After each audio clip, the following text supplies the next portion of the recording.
Uzbekistan, an evocative Central Asian country deeply intertwined to the Silk Road, the ancient trade route that connected East and West for centuries. Nowadays, this former Soviet republic, landlocked by geography, opens its heart to visitors, offering mesmerizing Islamic architecture, timeless traditional crafts, surprising natural beauty, welcoming Muslim hospitality, succulent affordable food, and authentic moments. Recently, we spent 14 days exploring some of the best Uzbek destinations. We started our trip in Tashkent, the booming capital of Uzbekistan. This underrated metropolis of more than 3 million inhabitants blends old times with a thriving modernity. If you have never heard of Tashkent, we guarantee that after seeing its traditional bazaars, interesting museums, green parks, colorful fountains, historic monuments, and fun theme parks, you are gonna add this city to your bucket list. We're Rain and Chano. Subscribe to our channel to join us in our 6-part travel series of Uzbekistan. In this first episode, we will share with you our whole itinerary and travel tips to convince you to visit Tashkent before it becomes a major tourist destination. Welcome to Uzbekistan!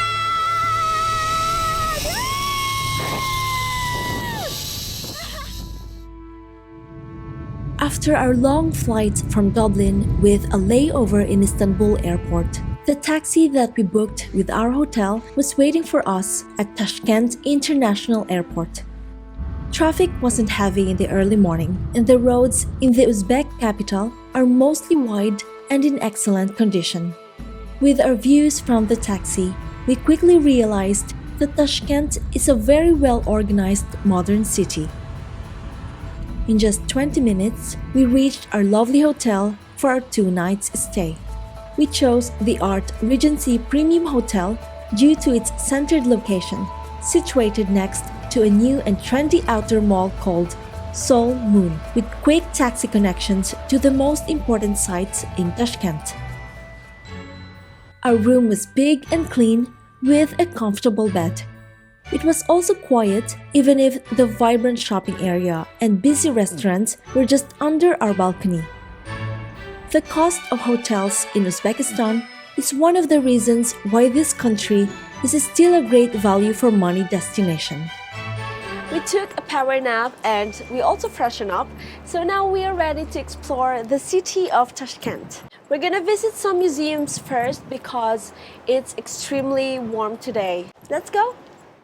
Another reason why Uzbekistan is so affordable is due to its cheap transportation prices. If you are a foreigner, download on your smartphone the Yango app, owned by the more famous company called Yandex, and you can move around the cities in a safe and fast way.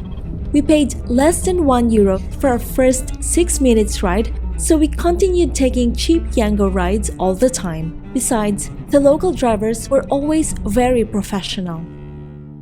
The State Museum of Applied Arts was our first choice for our Tashkent itinerary. In this gallery, founded in 1937 in a 19th century Oriental palace, visitors can admire a great collection of traditional handicrafts from Uzbekistan.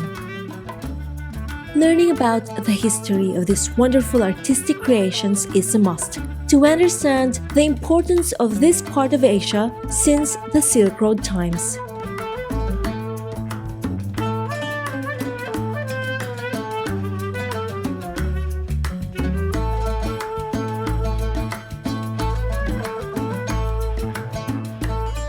The worldwide famous Turkic carpets, the vibrant clothing, the delicate wooden furniture and musical instruments, the intricate and colorful carvings both outside and inside their buildings, paintings, ceramics, jewels.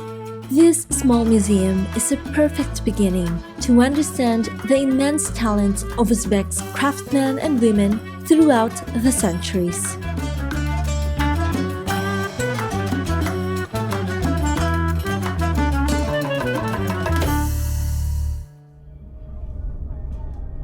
We took another Yango ride to reach our next destination in only 10 minutes. The State Museum of the Temurids was our second choice for our Tashkent itinerary.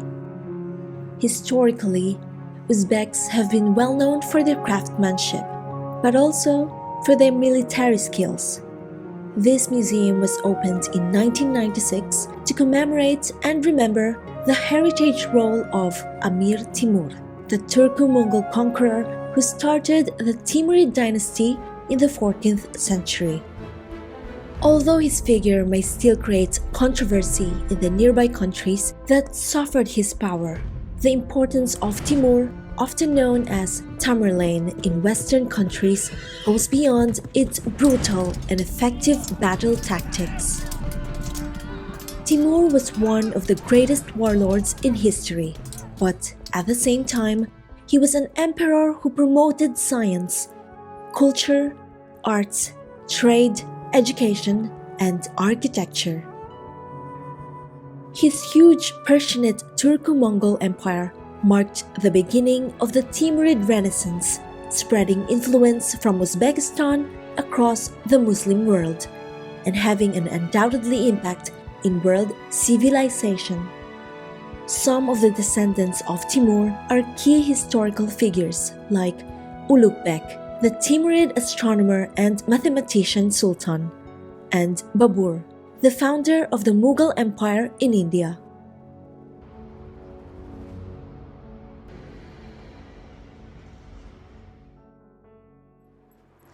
We just finished visiting the two museums and now we are heading to eat our lunch. Even if it's very hot, it's still fine to walk around because they have big parks with a lot of trees. The breeze makes it feel fresher.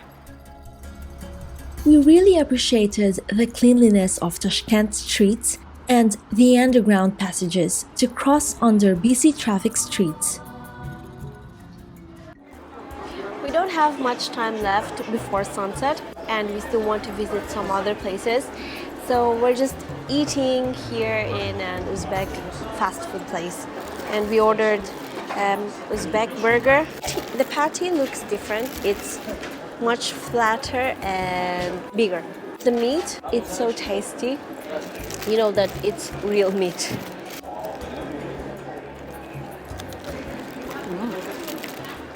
Very affordable too.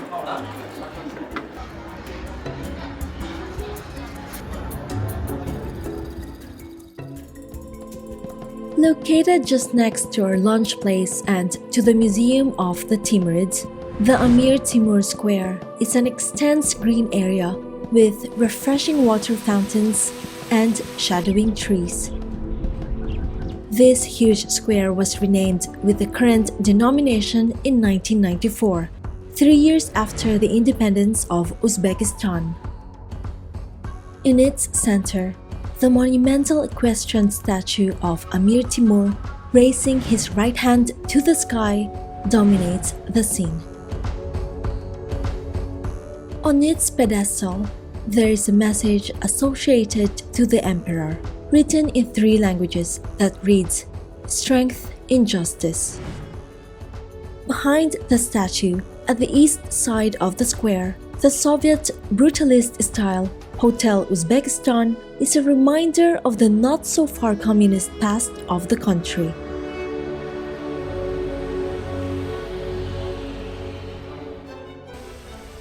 From the square, we decided to walk along Sailgokh Street for a few minutes.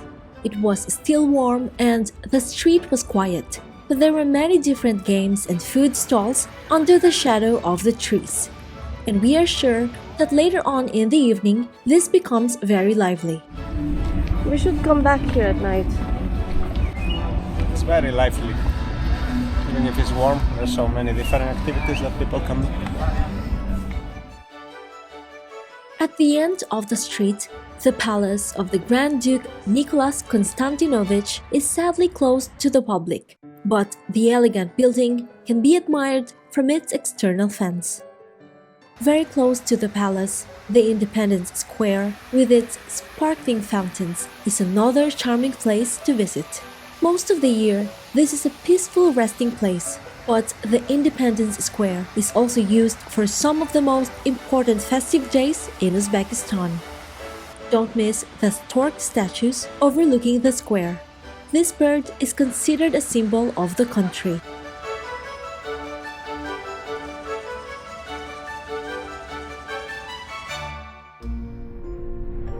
We took another Yango ride and reached our next destination in 20 minutes. The Hazrati Imam complex is one of the most relevant historical sites in Tashkent. It was named after one of the first Imams of the city, a native scholar and poet who lived in the 10th century and was buried in this area. This monumental space contains some of the best preserved old Islamic architecture of the Uzbek capital. Unfortunately, we were very disappointed when we realized that the main space was closed due to renovations and we could only see most of its magnificent buildings from a distance. The ensemble main monuments were constructed between the 16th and 20th centuries, but a new Islamic civilization center is currently being finished on its south side. The Tashkent Madrasah, with the characteristic blue and turquoise majolica tiles on its facade, is one of the most remarkable monuments of the complex, and it was completed in 1532. Luckily, the Hazrati Imam Mosque was open and we could visit its courtyard with sandalwood columns and also its beautifully decorated interior. This mosque, with its 53 meters high minarets, was rebuilt in 2007 into its current appearance, but its origins also dated back to the 16th century. Another smooth 20 minutes ride with a Yango driver and we were back at the Seoul Mun. If you wonder why the South Korean capital gave its name to this modern dazzling part of Tashkent, the answer is related to the strong ties between Uzbekistan and Koreans, since the latter were displaced in big numbers by the Soviet Union to this part of Central Asia. In places like this, we felt the positive impact of the modern times in Tashkent, and walking in this area at night was a bright way to end our day. There were so many food places to choose from, but we decided to treat ourselves with a very sweet and fruity dinner at the Lok Mako. We are not so hungry because we ate our lunch late and we were also craving for something sweet and cold. So now we are about to eat our dinner and this place is just right in front of our hotel.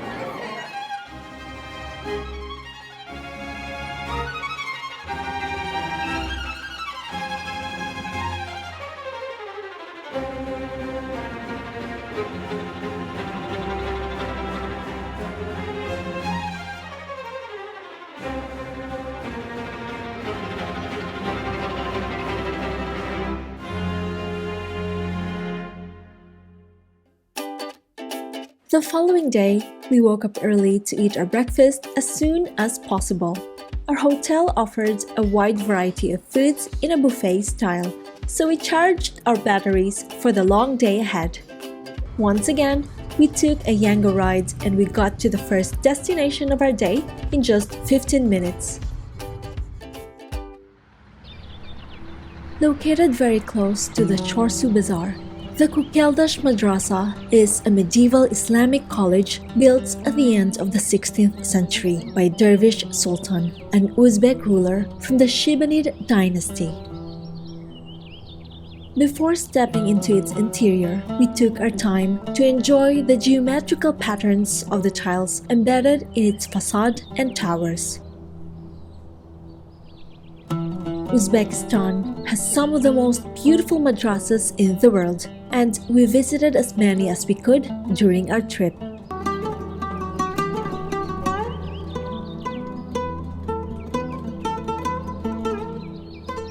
The inner yard of the Kukeldash Madrasah has been restored back to its past glory, with a very well-kept garden in the center. This building is one of the few religious constructions that survived the earthquake that devastated the historic center of Tashkent in 1966. Throughout the centuries, it also served as a caravanserai and a museum. But since the 1990s, the school is being used again for its original purpose, so please respect the students and be quiet while you are inside.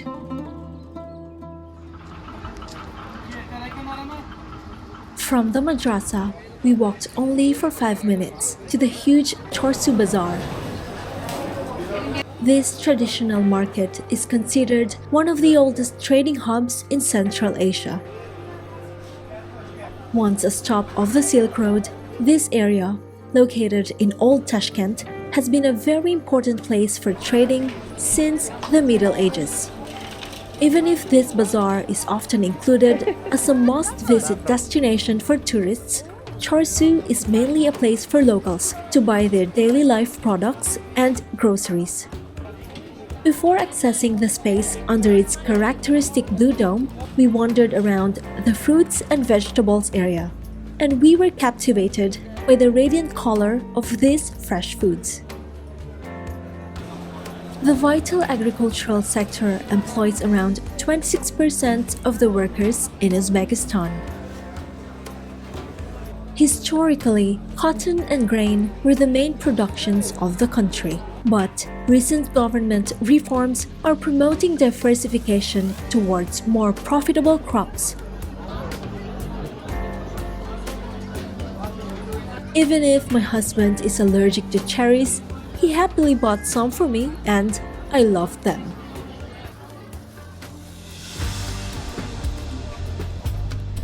Inside the enormous main pavilion, below its more than 300 meters diameter dome, you will find mainly stalls selling freshly butchered meats in its first level, but also spices and many pickled foods.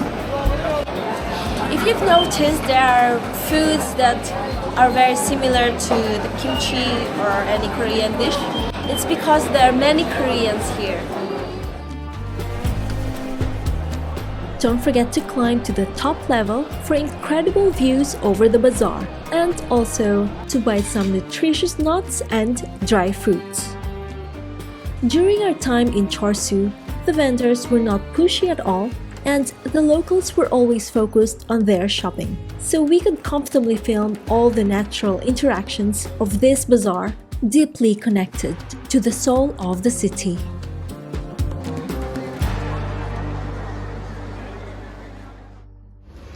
Using the Tashkent Metro is super convenient. You can directly use your debit card to pay on the turnstile. For only 1.7 soms per ride, you can cover long distances in a short time, while having access to some of the best interior architecture in the city.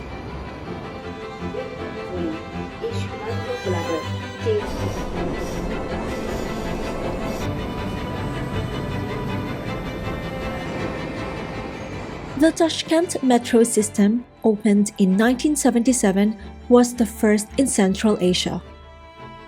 Many of its stations have extraordinary designs, as it was common in other cities under the USSR. Using high-quality materials like glass, tiles, or marble, they combine Soviet elements with traditional Uzbek craftsmanship, often reflecting specific themes. We totally advise to visit some of the stations, even if they are not the ones that you are meant to use to reach your specific destination. The metro is open between 5 a.m. and 12 midnight. When we use it in the late morning, it was less busy than in the late afternoon. So have this in mind if you want to film or photograph the stations. We advise at least the following monumental stations: Tinchlik, Gafur Gulom, Kosmonavtlar, and Alisher Navoy. But there are many others that deserve a stop.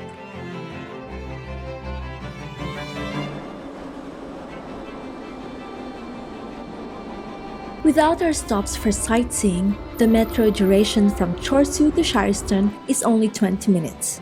From this last station, there's a 10 minutes walk to our lunch place of choice. The Besh Qozon Pilaf Center is one of the best-known restaurants in the capital to try one of the most traditional dishes in Central Asia.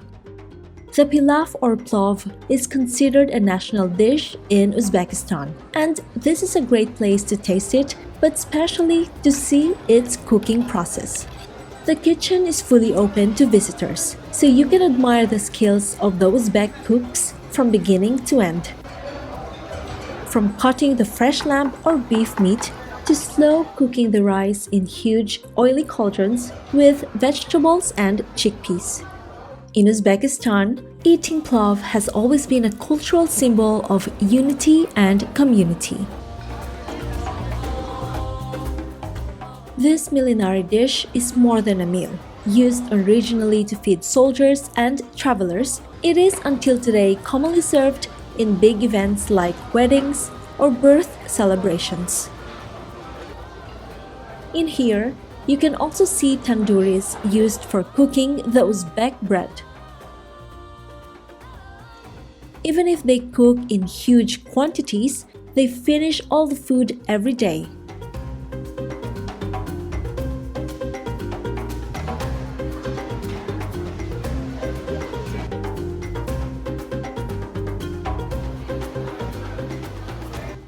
Although the restaurant has a huge outdoor area, sitting inside requires patience, as you have to wait for someone to finish eating to secure a spot. And the place is extremely busy. We were very lucky because a friendly couple invited us to sit at the other side of the table that they were using. So there are different types of pilaf. We have chosen wedding pilaf, which is one of the most popular, and we have also added some quail eggs, and as well we have added horse meat. I ate horse in Parma, North Italy, but maybe for Rain it's her first time. So let's see how good it is. It has a lot of flavor. It's quite salty. You can really feel the taste of the meat. It's really good. And now I'm going to try pilaf. It's so flavorful. I can taste the raisins, some chickpeas. It tastes like how I imagined it. And now we are going to try their traditional bread. It's so big, it's as big as my face. Every time we watch videos of Uzbekistan, I always got jealous and I got so excited to try this bread myself. It's crispy outside and it's soft inside. And it's still warm. It has some sesame seeds on top as well. It's good. I saw a lot of people drinking cherry juice and I also want to try one. This is how they drink.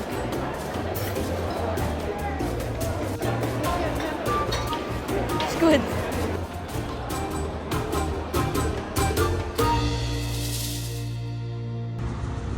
Just 5 minutes walking from the Pilaf Center, the Tashkent television tower immediately attracts the attention, thanks to its extremely tall silhouette of steel. With its 375 meters, this tower is the highest building in Uzbekistan and it was completed in 1984. We didn't have time to visit the interior this time, but the 360 degrees view of the city from its observation deck is probably worth it. The nearby memorial of the victims of repression offers aesthetic views over the television tower. Opened in the year 2000, this monument and its museum were built here to honor the memory of thousands of Uzbek people who were killed or suffered the oppression of the Stalinist regime in the previous century. The freedom of Uzbekistan today is celebrated here with peaceful gardens and pleasant paths near the river, without forgetting the bitter memories of its not-so-distant past.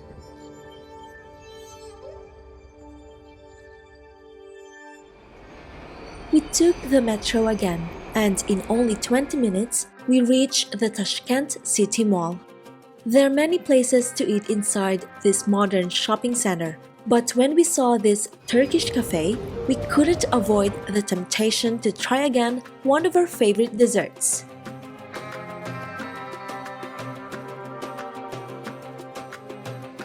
We were missing this San Sebastian cake that we have first tasted in Istanbul, so we are so happy that we found it here in Tashkent. Let me try. Chocolate San Sebastian. That's really good. It's very sweet though. A cake with my name, of course, is gonna be sweet. Perfect.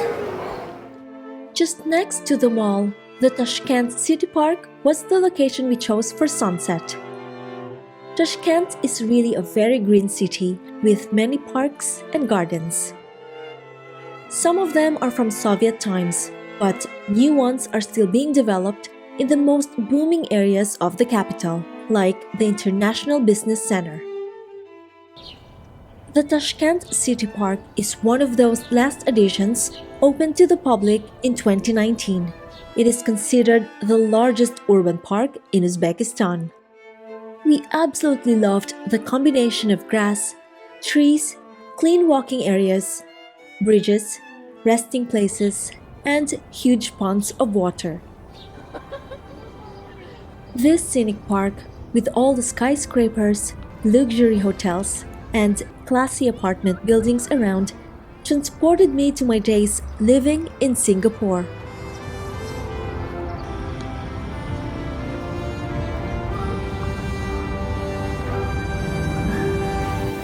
Every day, there's a dazzling light and sound show in this park that you shouldn't miss. It was a great joy to see so many people congregated in this park. Locals and tourists all happily together enjoying the fountains illuminated with bright colors, which seemed to be dancing while following the rhythm of the music.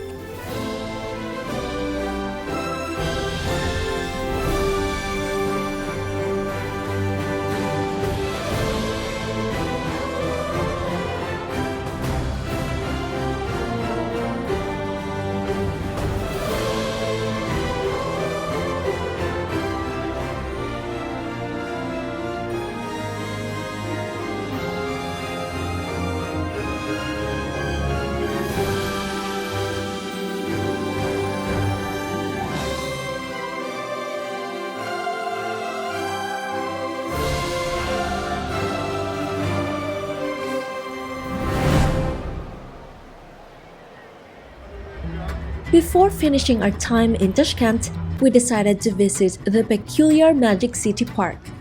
Welcome to Magic City by Pepsi. But sadly, we love Coca-Cola more, so we're gonna look for Coca-Cola. Good luck. The access to this animated theme park doesn't require a ticket, and you can freely walk around it. It was fun to guess from which countries they have tried to get inspiration for their buildings. Many of them are used as shops or as restaurants with food from different countries.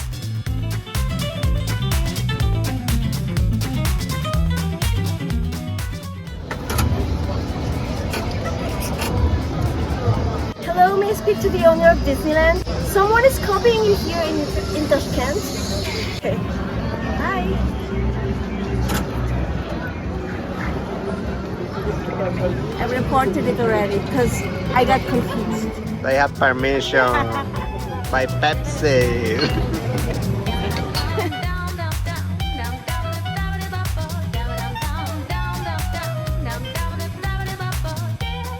They even built a Disney castle in the center of the park, and they also do a light and sound show with fountains here. There are also many carnival games for children and adults. And if you're a big child like me, you can try some of their amusement rides for very affordable prices. I'm gonna do a death-defying stunt. Yeah. Ready? Let's go. Uzbekistan!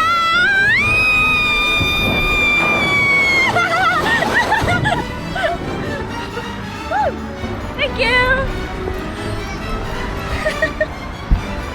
I didn't die! I'm gonna do another death-defying stunt, which he will not do. I should be doing this, and then you wait for me. I'll see you in London.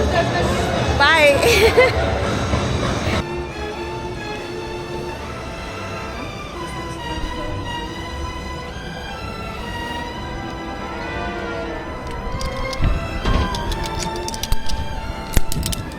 Cross, roll it down. Don't touch them. Okay. Down.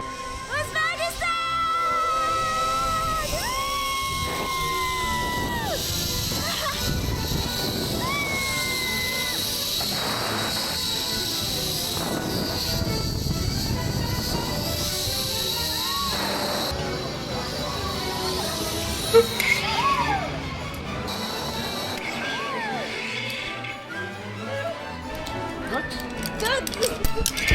Thank you.